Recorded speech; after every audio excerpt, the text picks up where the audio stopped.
Just mercy. So we got Michael B. Jordan, want to leave Alabama or leave wherever he was at to go to Alabama and help them fools on death row, with some representation. Try to, set things right down there and shit, look out for the people.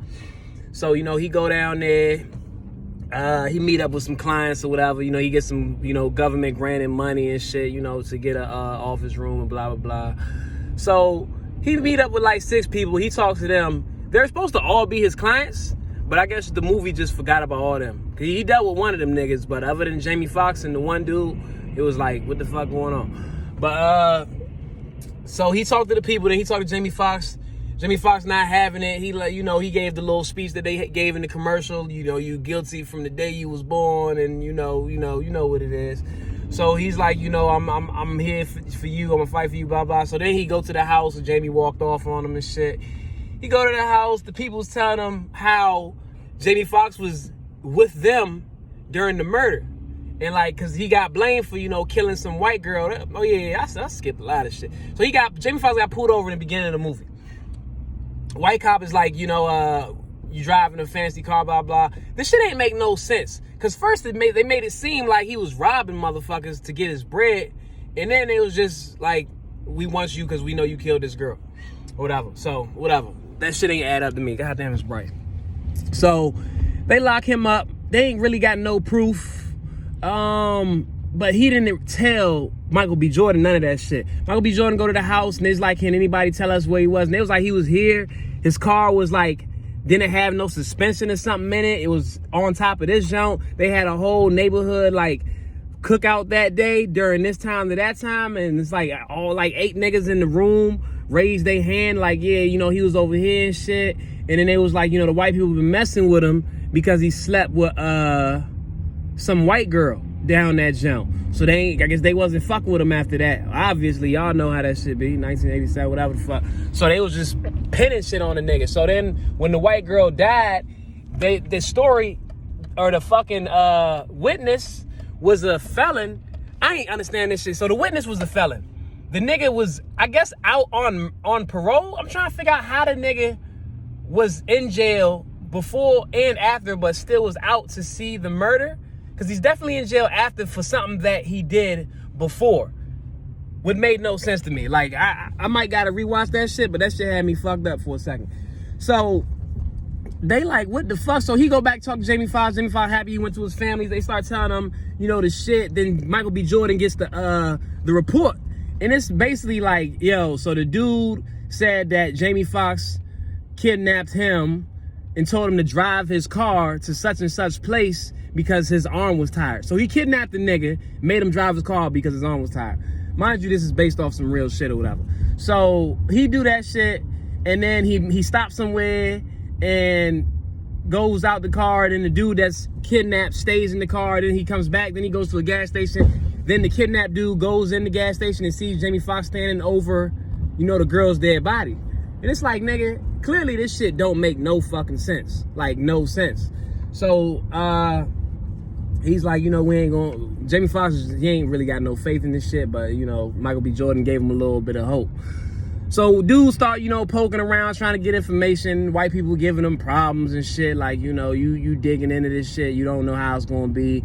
He get pulled over on the road. They put a gun to his head, start fucking with him, going through his papers and shit. Just a bunch of the regular racist shit. And then while he starts like proving like, we don't have no facts, the white people is just like, people gonna be mad if we don't got nobody to blame for this little girl, and like somebody basically gotta take the fucking blame for her dying. And it's like, god damn, like y'all niggas, and it's just like, every fucking movie where somebody convinced the wrong person, they gonna be like, well, the person that did it is still out there, and you letting people in your own neighborhood get away with murder and shit, blah blah blah. So the white people, they ain't hearing none of that shit, man. They like, that nigga did it. Some of the people was like, he did it, we sure, blah blah blah, shit like that. So he got to go through all this shit to like appeal and fucking get the shit sent to Supreme Court. They tried to do the retrial. Shit was getting like denied. One nigga who they had one random witness, and there was a nigga who knew Jamie Foxx, And he was like, yo, the witness they say was with me. He wasn't nowhere around that girl when she died, but, you know, I guess he had some time over his head, and they basically threatened him with that shit. So he said that. So the nigga kind of went to court, or he kind of, like, said that shit. But then they locked him up for some old shit, and nigga, he was like, he out. He ain't fucking with it no more. So they was just bullying niggas into, you know, into leaving the fucking case alone. So they end up, you know, getting the motherfucking retrial, or the shit go to Supreme Court or whatever the fuck, retrial one of the motherfuckers. Because Jamie Foxx went and talked to, not Jamie Foxx, Michael B. Jordan went and talked to the nigga that said he got kidnapped. Now, dude, you know, he a weird dude. He starts he ain't talking at first, and then he gets to talking and like, yo, if you find out, get to the bottom of this, like, they gonna kill you, blah, blah. He talks a little bit, but then Michael B. Jordan go and get a motherfucking video recording. Video recording got the white dude saying like, yo, I'm not about to send an innocent man to jail. That's like before the trial recording though, when they first tried to talk to the nigga or get him to do that. Then they gave him like a new deal or some type of shit, or they kind of made him some shit, son. They made the white dude basically say he was gonna be with it to give him like a way lesser sentence and shit. So he went with it. He went to court. He wasn't about to say it in court because he got a little shaky because he's seen the white people. Then he was like, you know what? Fuck all that shit. Like I made all that shit up. Like I was nowhere around. I didn't see none of that. I never got kidnapped. Blah blah blah. So then the judge is like, all right, I'm gonna fucking consider all the information.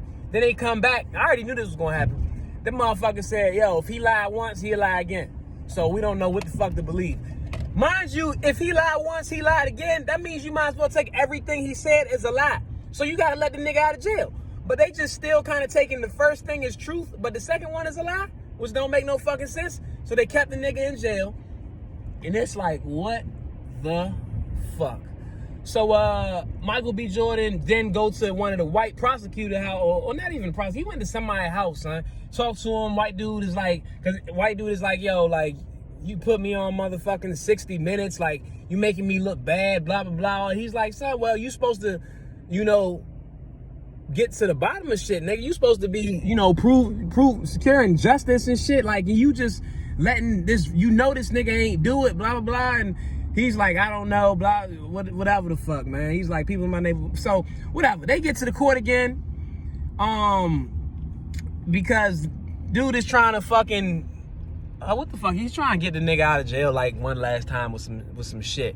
So he tells, you know, the judge why and how the whole defense system is like fucked up, and, you know, it's kind of keeping niggas in jail and they ain't getting to the bottom of nothing.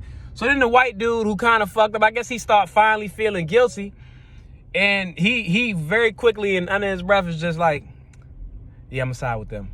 Like, he gonna side with Michael B. Jordan and them. And then the fucking judge is like, well then, shit, everything dismissed.